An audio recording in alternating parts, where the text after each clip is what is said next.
You either die a viewer or live long enough to see yourself become the reviewer. Let's talk about The Dark Knight.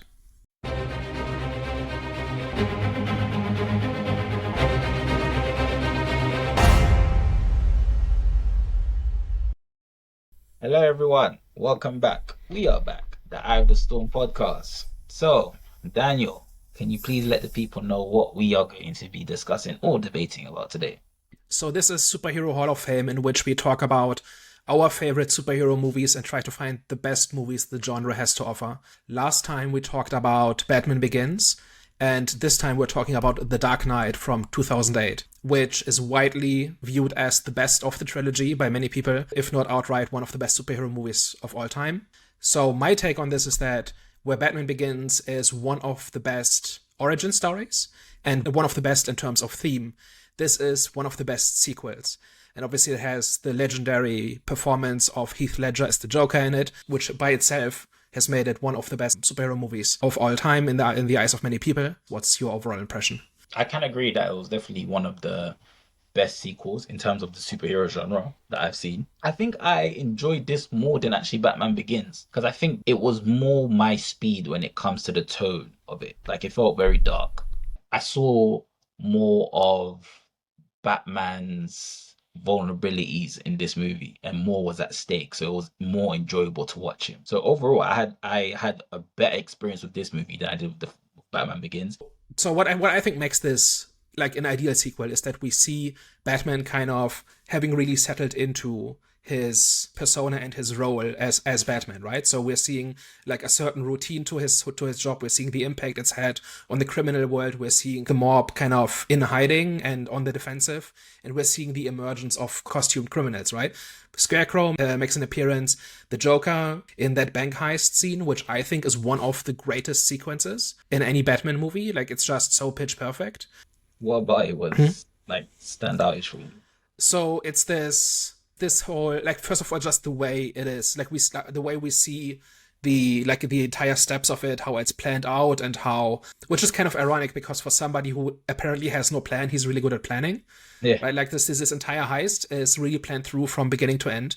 But it's also about chaos, right? It's about betrayal. Like he's basically, pretty much everybody in his crew has been instructed to eliminate another member of the crew so that he is the only one left at the end, right? And then just the way every step of it is choreographed is just wonderful. I think just how they set up the initial break-in, the way they use the masks to hide Joker, right? Like it's not clear from the beginning. Like if you know who, like, to look for Heath Ledger, you can see which one it is, right? If you know what's going to happen, you know who it is, who he is.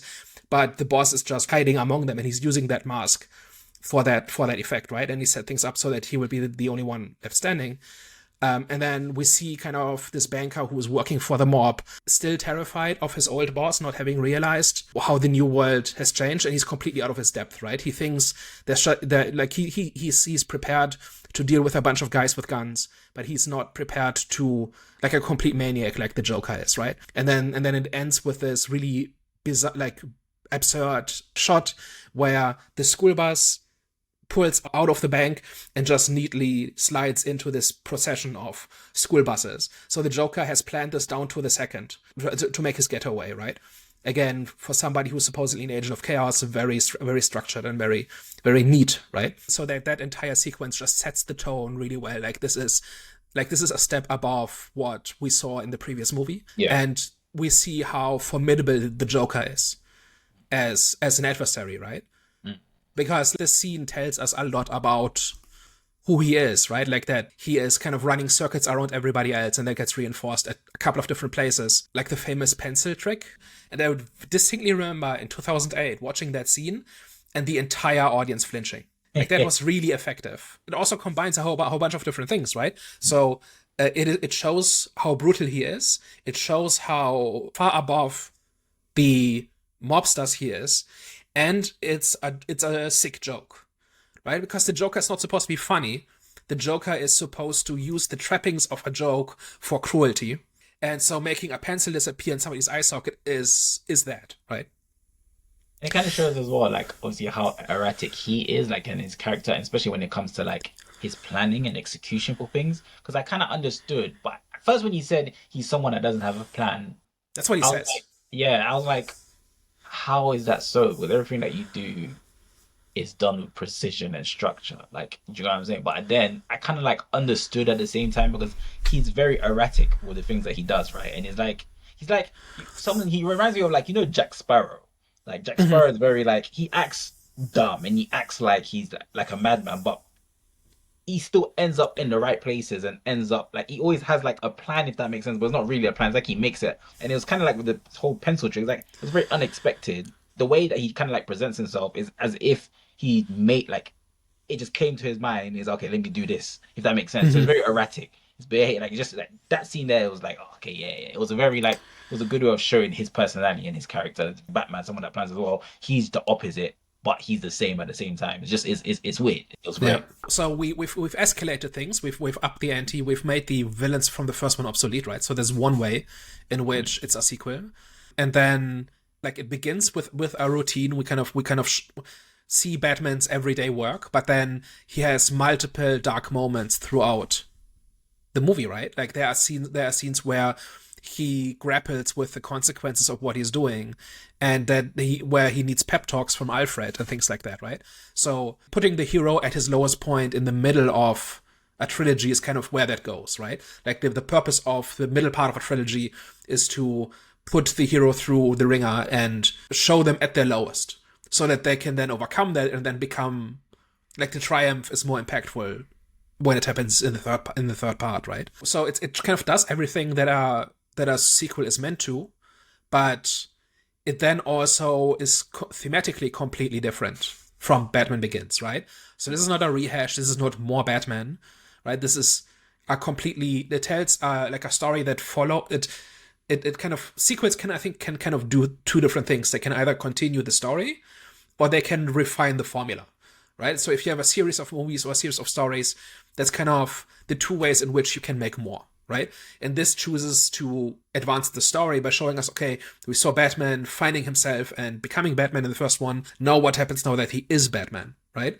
As part of that story is associated with completely different themes as a movie, right? So we're not getting another story about fear and symbols and justice. So that's basically like the big story, right? And one of the big things that makes Batman Begins work is that the movie started out with a story and with themes that support that story, and then picks villains to support that, right? To tell that story and to support those themes. So Scarecrow reinforces the idea of the mask and fear.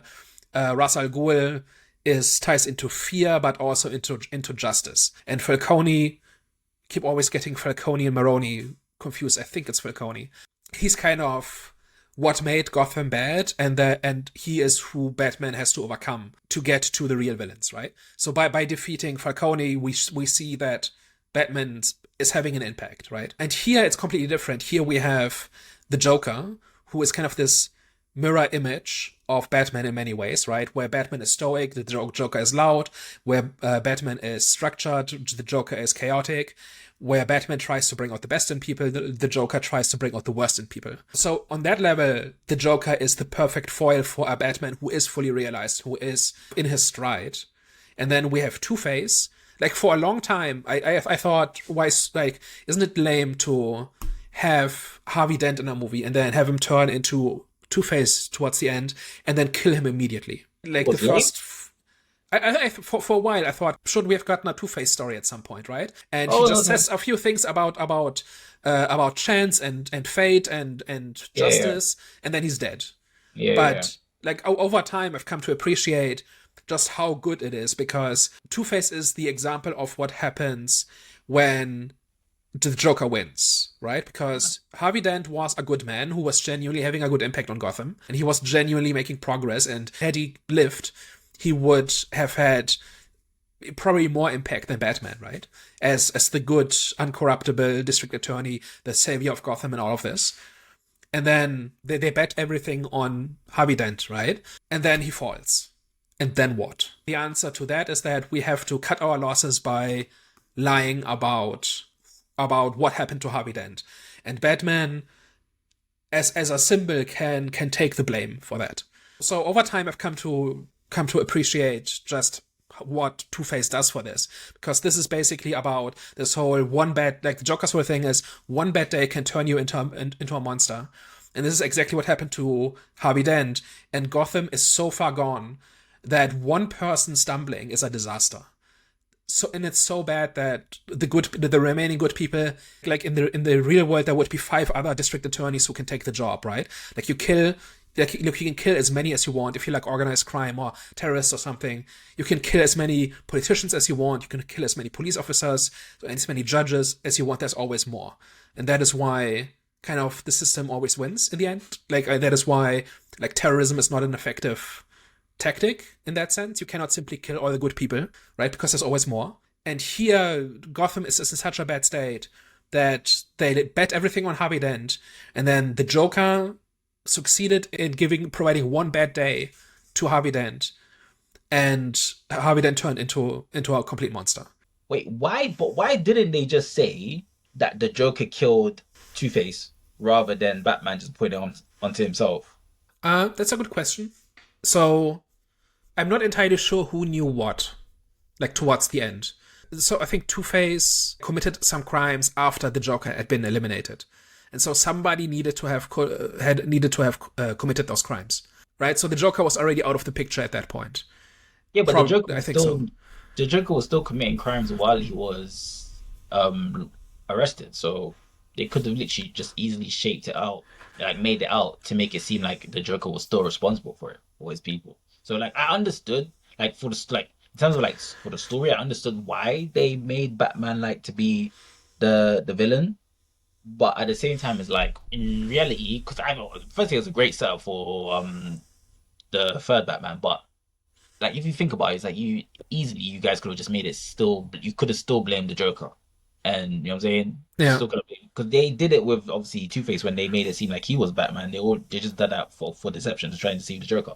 But yeah, so they could have easily done that with the Joker when it comes to the public. You just said the Joker was responsible for obviously the murder of Two-Face. But yeah, I might have to watch it again to see how exactly the timeline plays out. Yeah. But yeah, that's a good point.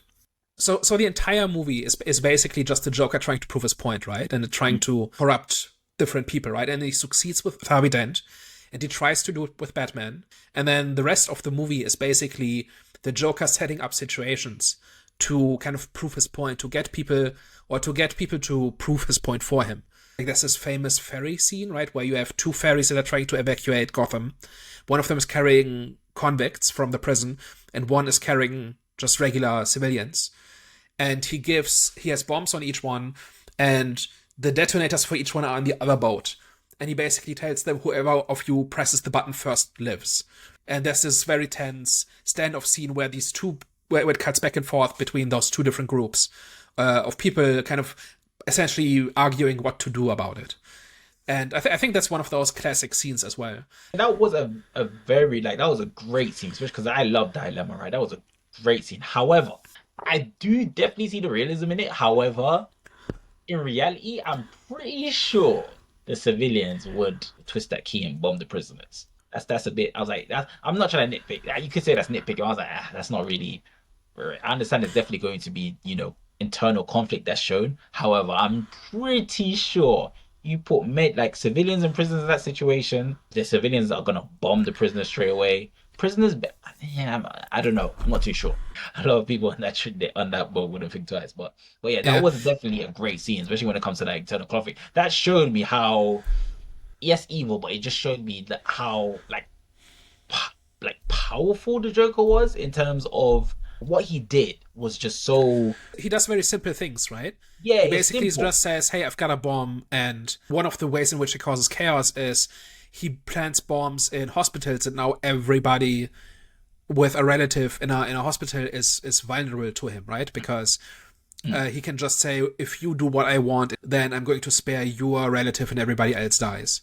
And there's this cop, there's this whole thing about finding out which cops have relatives in the hospital, and it's a list of 2, and sure enough, one of them is in the car with Dent and Gordon, right? And that cop really sells the idea of this is not a bad person who's doing this, right? Like that cop who's about to shoot Dent, not a bad person by itself. He's just a desperate person put into this extreme situation by the Joker.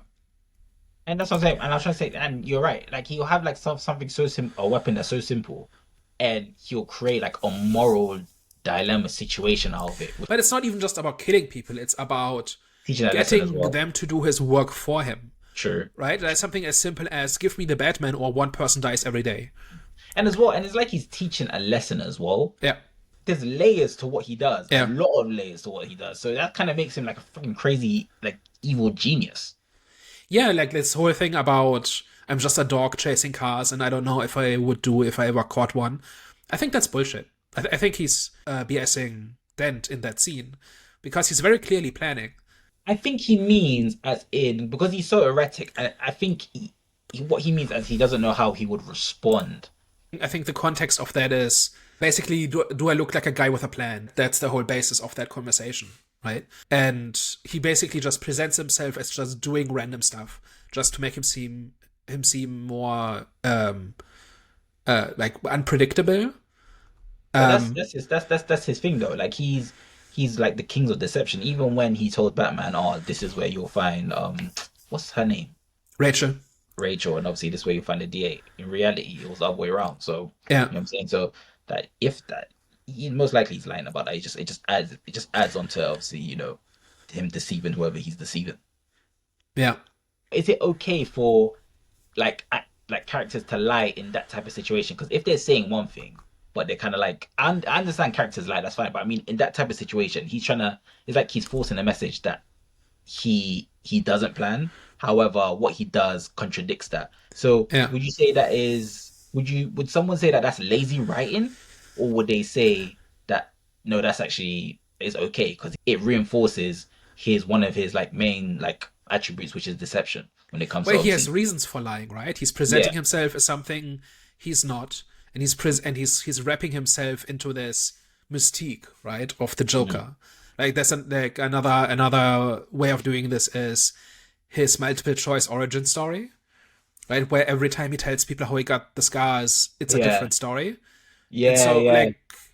like again playing with this idea of we don't know who this guy is, we don't know why he does anything, we just kind of see the effects of his actions and we see what he tells other people, and all of it is an act, right? He's just playing with people. He just wants to make this philosophical point about how all of civilization is nonsense and all of morality and principles and all of that's all like fair weather morality, basically, right? All it takes is a little push, and anybody can be turned into a monster. That kind of ties in with this idea of we don't know why he is this way. Like if he had a tragic origin story, or if there was like one background story that we got from him, that would go towards like if there's like a tragic story about trauma or abuse or something, and that is why he became this way, then that would kind of undermine his point of anybody can be like this. And that's kind of like the Joker is not. There have been lots of different versions of the Joker. And sometimes they get origin stories, and I always thought the Joker not having an origin is more interesting because he's just like a force of nature. He's just outside of all norms and structures, and he's just taking a sledgehammer to other people's structures, right, and principles and so on. So like him not being honest about this is exactly in character and underlines the point of his character. So I think that's great. So you don't think so you wouldn't have preferred if they released the actual Joker, the movie that came out, I think it was 2019. Was it 2019? I'm not As the sure. origin of the Joker? Yeah. Well, like that's a different story. Like that's a different thing, right? That is specifically using the Joker to tell that kind of story of somebody who is so marginalized and so detached from everything that he becomes this force of anarchy. So I think, like, I barely consider that a joke, like the Joker in this, like, as in the same character. It's a different character that uses the name because that's what it took to get the movie made. But just as an antagonist to Batman, I think he's better off. So you meant like you don't mind him not having an origin story in the Batman front, like as in this movie. So in The Dark Knight, he definitely should not have one. That is absolutely the correct call. But you mean in general, as in you couldn't care for like how he came to be in general? or do you just mean specifically in these Batman movies where we saw him, where we just see So him? in general, I think there being a mystery surrounding the Joker is more effective and works better for that particular character, I think. Hmm, I see. But wouldn't you say that can kind of like shoot them in their own foot, especially like people who are new to the industry, right? As in new to the franchise and they don't know nothing about the Joker. And then let's say, for example, they create like another Joker movie. They take a, you know what I'm saying, they create another Joker movie and they just show him in his present form. Couldn't that Mhm. like wouldn't that cause some sort of confusion? Because that implies, don't even implies that you would, if they present it in that way, then that means you would have to know the Joker in order for you to resonate with the film more. Well, I mean, you don't know anything about the Joker when this movie starts, Well, I did from watching the animations. but it's not the same version, right? Like It's not it's the same not version. like you don't need to have seen anything else to understand what this guy's deal is. It's a self-contained story, and there are other versions of the Joker that do similar but different things. Mm. And so I don't think like there's any confusion here or anything like that. I don't think it's confusion, but I don't think it wouldn't have hit as much as in like me resonating with his character if I didn't know about him. I don't know how I would have approached him if I Hmm. didn't know of the Joker because of the animation series. Like I think for me, it hit like it resonated with me more because I knew of the Joker. You know what I'm saying from watching from like watching him in the past. So I don't know how Yeah. that would resonate with a first time viewer. So I view it as a completely standalone thing. I don't think you even gain anything from knowing other versions of the Joker, because everything you need to know about him, like his motives, his methods, his outlook on things, is all spelled out in this movie. So there's nothing to be gained from watching like the animated version or the various other live action versions that have existed. So another thing I like about this movie is that we're actually seeing a fair amount of Bruce Wayne in this, right? We see him functioning in high society. He's not it's not just like the act, like that act exists too, right? He still shows up with the models and everything, but he actually does a few things, right? Like when Dent appears, he actually makes an effort to support him as Bruce Wayne, right? By throwing him this fundraiser and everything. If it hadn't been for the Joker, that would have been successful, right? Like this is an example of Bruce Wayne actually being able to can make a difference, but that's in a normal city, right? And in Gotham, sooner or later, some weirdo in a costume crashes the fundraiser, and that's where Batman has to come out. I always like that little scene where he kind of disappears into the like Bruce Wayne disappears into the background as the Joker crashes the fundraiser, and he just takes out a couple of the goons and just dismantles the rifles and just throws them away, and then he goes into his penthouse or whatever it is, into his other rooms, and it's like two people on the couch, and he kind of just walks past them, ignores them completely, taps like on the wall, and his secret compartment opens up, and he says, and they say, "Oh, thank God you have a panic room," and he just Yeah. ignores them completely, and the wall closes behind him. Mm. Um, and that But like what about that? that is like when he puts on the costume and then begins to take on the Joker directly. I always like that sequence. But why though? Is there anything like? Because it's cool. Don't get it. Just it's cool. Yeah. It's definitely that's Batman style. The way you can kind of like transition from Bruce Wayne to the Batman, which was really cool. But what about that scene in particular was like? Because it seems like it's a high, not a highlight, but like you said, it's one of your. I'm guessing one of your favorite scenes. Well, it's not my favorite scene exactly. There's a lot of great scenes in this movie, I said one but of. there's a few different parts to it. So one of them is that he has to play the coward, right? Bruce Wayne has to just run away, and then he gets He didn't really under. make it though. As Well, in, but from the point of view of other people, every time things go bad, Bruce Wayne just disappears. He's the yeah. host. He should kind of take the bullet, kind of thing. I remember that in the animations, but I don't remember him doing it in this movie where they showed much of that cowardness. Like in that scene, I don't even think people even realized he was gone because they were looking for the Um, DA guy. Do you know what I'm saying? So I I don't do. think yeah I don't think it gets said, but like there's nobody who says, "Hey, where's Wayne?" Right? But like it's implied that as the host, he should Not protect his guests, right? But instead, he's just yeah. nowhere to be seen. And I think Rachel might say at some point, "Has anybody seen Bruce?" And Mm, then he kind of takes out a couple of the goons, and they completely underestimate him, right? I think yeah, they yeah, call him a pretty boy or something like that. yeah. So he does beat them up and Mm, defeat them, but like he's perceived as a nobody, as Bruce Wayne, right?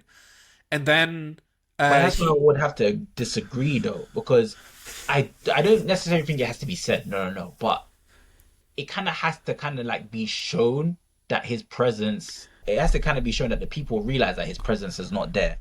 yeah Because I think that was, like I said, from what I can remember from animations, I think that was like one of its like highlight moments. Whenever like something would go down, Bruce is nowhere to be seen, but then obviously Batman will appear, and then he will reappear. Bruce will end up reappearing when obviously the job's done. I think in this movie it kind of lacks that, and I don't expect it to happen in every situation. No, however, I think that was one of like the selling points of like one of the exciting moments in Batman, like whenever Bruce would disappear, and then obviously because everyone's thinking that Bruce is a chicken, you know what I'm saying? yeah. Whereas here, I think Bruce was he still kind of had that like bad boy, rich boy character about him. So I don't think that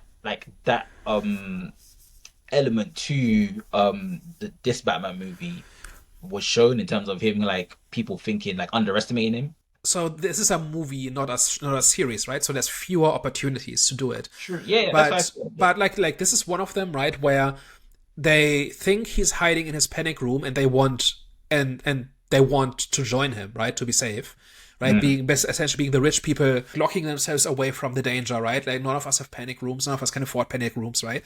So this is a luxury, and so it is just assumed that he would run away, that he would hide, right? Also in the first movie, before Rachel finds out that he's Batman, he has to pretend to be like a superficial coward. Yeah. Right, this whole thing about where Rachel is risking her life in the first movie to stand up to the mob, and he's kind of just partying Yeah. and like being irresponsible, and he has to, at that point he still has to hide. I think he even says something, I think that's the scene where he says, "This is not the real me," and Rachel says to him, "But yeah, but it's what you do that matters," right? And that then comes back later on in the movie.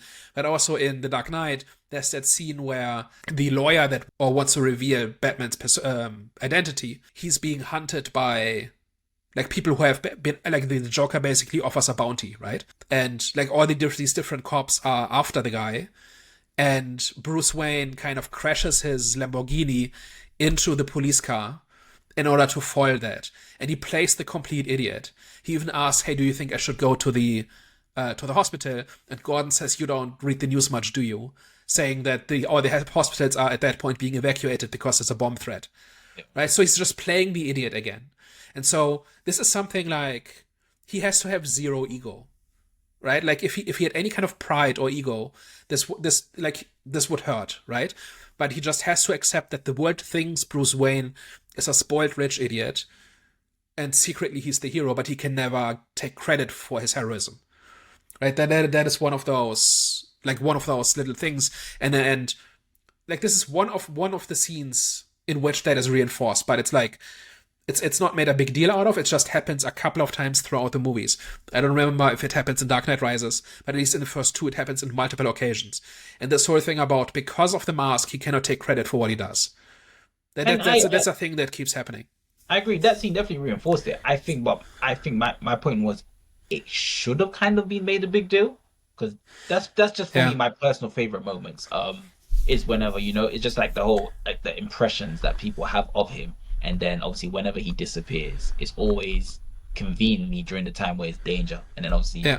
that's because he's really Batman. But yeah, so I personally think they should have kind of like made that point a big deal, Yeah. but.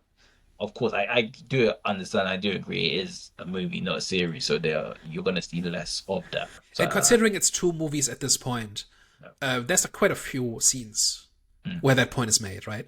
So I didn't say I like that sequence because it's so important, but just because over the course of about a minute, we get like 3 or 4 different ways in which Bruce Wayne is an act. yeah, Right? Like Bruce Wayne is not who he really is, but he has to keep up that appearance towards the world, and but in a way that makes him look bad, right? So that was kind of just what I was getting at. Any other highlights for The Dark Knight? I don't want to say the Joker, because everyone knows already. I think for most people, universally, this Joker performance was one of the greatest. I think for me, it was definitely when you realize that it wasn't Rachel. I think that kind of like showed how dark the Joker was. I think that scene for me was a highlight, even though it is kind of like easy to say, but I think it just meant more to me in that scene because it kind of Also, just to make a point, There's no other reason, right? She doesn't really oppose him. She's not a real threat to him. He doesn't gain anything from doing it. Like Rachel is just purely is a target to mess with Batman. Yeah. Right, or actually with Dent in this case, both Batman and Dent, and so it's completely pointless and arbitrary, and that's the point. Yeah, and it's crazy though because he was going for civilians, and in a way, so Joker in this movie wasn't really presented as a vigilante, was he? Well, he's a villain. Yeah, he's a villain, but like even villains can be seen as vigilantes though. Well, no, a vigilante is somebody who takes justice into their own hands. Yeah, outside of the law. Yeah, but you can still be a villain if you're a vigilante, though. Because if you're taking justice into your own hands, but you have to be trying to punish the bad people outside of the law. That's a vigilante.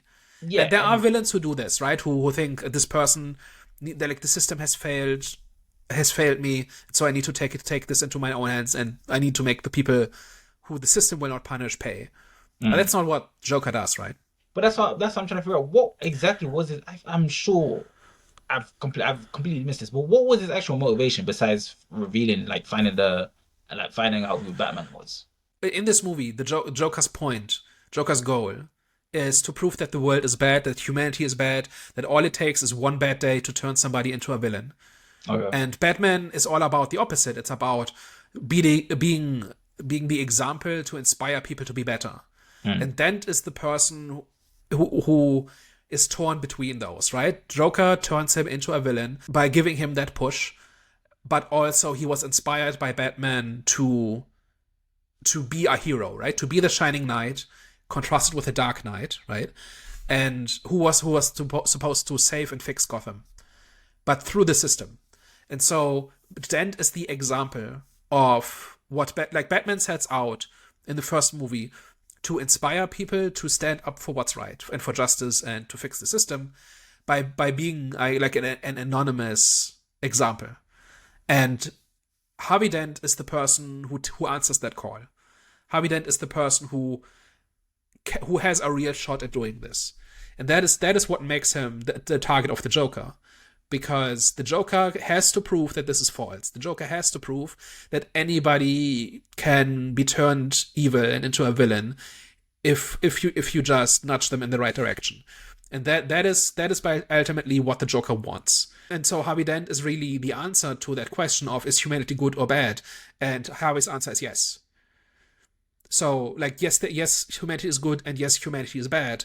We are all capable of doing this. Because regular people are made to do good things and bad things in this movie through the influence of the Joker and Batman.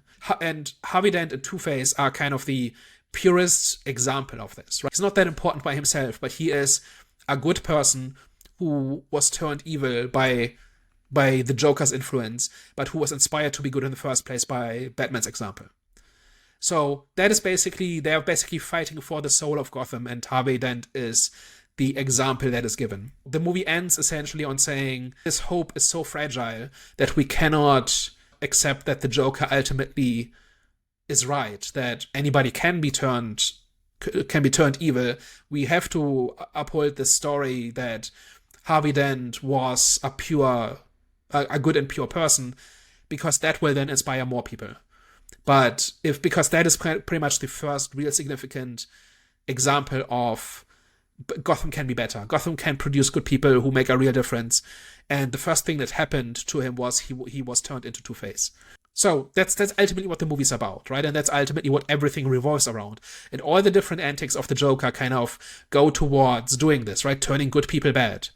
And some people don't take the bait. Some people stay the course. Like Commissioner Gordon is never corrupted, right? Like he was a good cop from the beginning, but throughout all of this, he remains good, right? And the mayor, similar, he never turns actually bad. They're still trying to fix the system from the inside, and they've tried to fight back against the Joker's influence as much as they can, but it's not enough. It's ineffective, right? Because one of the effects the Joker has is to undermine trust.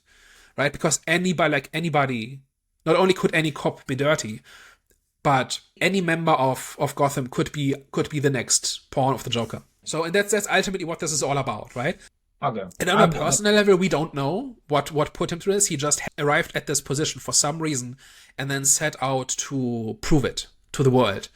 And we don't need to know more about him than that. If we knew more about him, then we would start arguing about, okay, but what chance do we have if the Joker is a victim of some abusive childhood or something? That undermines this idea that anybody can be this if you push them hard enough. So him just being that way, I think, is exactly what it needs to be.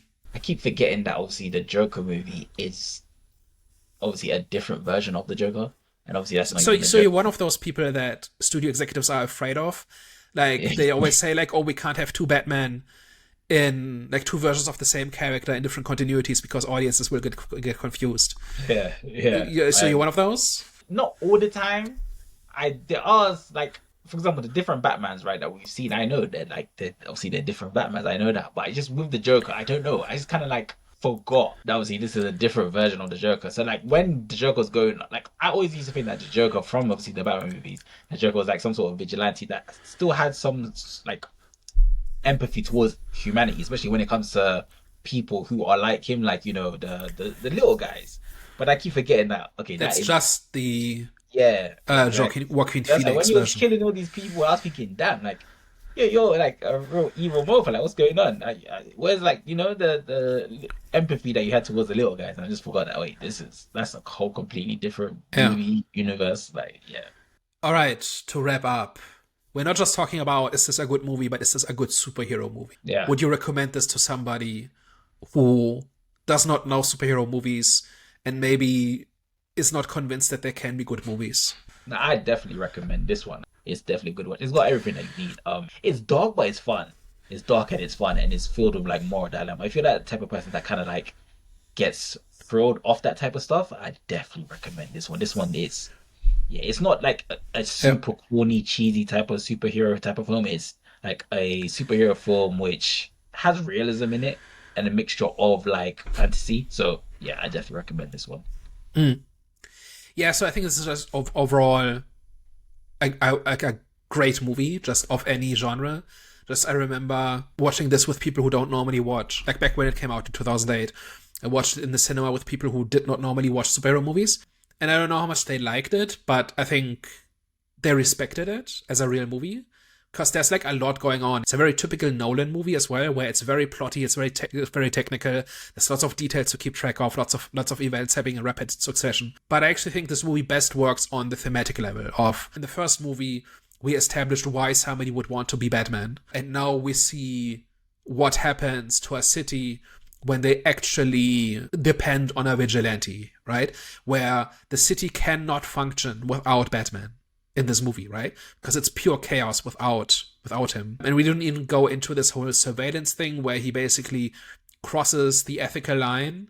So there's this whole thing about in the Roman Republic, whenever there was a crisis, they would appoint a tyrant to kind of just be in charge and fix the crisis, and then they would give up power. And that worked until it didn't, because the last guy didn't give up the power, right? And this is kind of the question of like Batman is in this movie in a similar situation, right? Where he has this power, like not only does he have the power to decide who lives and dies, because he can just take out anybody he wants, right? If he really thinks the mayor needs to die, then the mayor dies, right? And the only reason he doesn't is because Batman has a code. But that's one person, he's not accountable to anybody, and he acquires this power, right? And like one of the ways in which he has power in this is that he hacks every phone in the city in order to get to the bad guy. And he has the foresight to give Lucius Fox that power, right? He like the power to destroy that tool, and then he does in the end. But he could have said, "Well, I can do more good with this, right? Like people don't need rights. Like I know what's best." This is one example of the hero being at his lowest, because he's not a good guy exactly. It's like he's doing this for good reason, but he's crossing a line here where it's not quite all right? It's not quite acceptable. And he realizes this, and he takes steps to walk back from it. But he was at risk of crossing that line and never coming back. So that's one of those things, huh? Yeah, there was a few times where he was trying not to cross that line. Especially, I mean, there was even explicitly said it, where it was mainly presented with his encounters with the Joker. Because there was even like the scene where the Joker, when he was riding towards the Joker on his motorbike, and the Joker just stood there, was like, hit me. It's like he was pushing Batman to cross that line. Obviously Batman would never do that, especially in the interrogation room as well, where Batman even said, just for you, I think something about break that code or something like that. So there were definitely Yeah. there was definitely a few times, which was it was a smart thing for Nolan to do as well. Definitely a few times where, they were pushing for Batman to cross that line, and he was getting at that edge. And I thought he was actually gonna cross that line after Rachel died, but he still managed to kind of like, Yeah. still stay behind it. And then Yeah, then there's another scene where he drops the mobster from a height that is high enough that it will break his legs, but it's not so high that the fall will kill him. yeah. And he does it in a very methodical and very cold way. Like he Mm, does it purely on purpose, right? mm, Like generally, like the Nolan Batman, I think crosses the line a few times where he outright tortures people, mm. and that is kind of being a hero by real world standards. That's one of the lines that you can't cross, right? But this Batman does it, and it does work in the story, which is a choice by Nolan. That is another case where, in pursuit of good and justice, he's doing unjust and ungood things, right? And that is kind of why he cannot simply be the hero in the end, because he's crossed so many lines. We cannot simply have a scene where he gets an award from the mayor and he shakes his hand, like you might have in the 60s series, or in like one of the cartoons or something, right, where Batman is just the hero at the end. Like this Batman cannot be the hero. He may do the right thing, he may work towards some greater good, but he can't just be the hero unequivocally. And that is also one interesting place to take this. And obviously this is the middle part of the trilogy, which is where you would put that sort of thing. And then in Dark Knight Rises, he has more of a chance to redeem himself, which incidentally is also about redeeming Gotham. I think this movie is not just a good superhero movie, it's a good movie, period. It does not rely on, like, it doesn't use its genre conventions as a crutch. There's a whole bunch of little things in here. Everything from the purple suit to the gimmicks. Like, there's there's a scene where he puts a grenade in a guy's mouth, and the guy thinks he's going to die, and then just a cloud of smoke comes out, and that's a classic Joker gag, right? So there's stuff in here that's straight out of the comics, but it's in service of the story first. Like the story comes first, the character comes first, the theme comes first, and then all the trappings of Batman and the gimmicks and the suit and the villain and the costumes, that all comes third at most. It's all in service of story and character first. And I think what makes it a good superhero movie, where if you like Batman Begins, now this is logically continuation of where to take that character. This is what happens next. It does not turn into just a repeat of the first one. It does not jump the shark. It does not lose sight of what's cool about the character. It's a logical continuation, and in doing so, it's different from the first one, right? This is not the same. This is not Batman Begins 2, right? This is the second movie in Batman's story. And I think that is also something that's rare enough in the genre, that Nolan had a story in his head for one character, 3 movies, and it's got a beginning, a middle, and an end, and then the story's over. Like we did not get the Dark Knight 3 at some point, right? This sets out to tell a story, and it tells that story, and then it's finished. And then somebody else can tell a different story with Batman. And I think that is also something that the genre needs more of. And so I think that deserves credit for whenever somebody actually does it and does it well. That's why I think, like, even like 15 years later, and like almost 20 years later, the trilogy holds up so well. It's not the definitive version of Batman. Like, my Batman is a little bit different than this one, but it is a really good one. And because it's finished, I can put the box on the shelf, and that's the Nolan Batman. And it's done, and it's finished, and it's good. So it does a lot of things right that a lot of other movies in the genre don't do right. And for that, I think it deserves credit. Well, guys, thank you very much for tuning into today's episode. If you like this video, tell a friend. If you hated this, tell an enemy. All right, guys, thank you very much for tuning in today. We will catch you next week. Au revoir. Bye bye.